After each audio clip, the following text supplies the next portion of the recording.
अवैध गौण खनिजाची वाहतूक करणारे 2 ट्रॅक्टर व 1 JCB जप्त। काडीदौलत येथे महसूल विभागाची धडक कारवाई।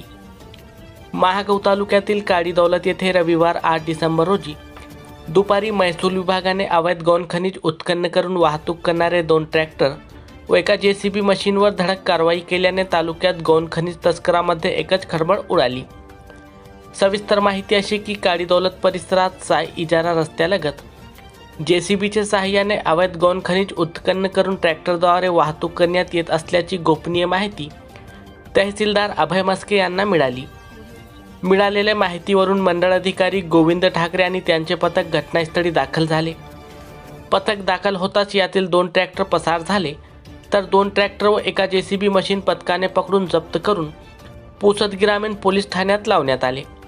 या प्रकरणी महसूल विभागाकडून पसार झालेले 2 ट्रॅक्टरवर व जप्त केलेले वाहनावर दंडात्मक कारवाई करण्याची प्रक्रिया सुरू असल्याची माहिती तहसीलदार अभय मस्के यांनी प्रसारमाध्यमांना दिली।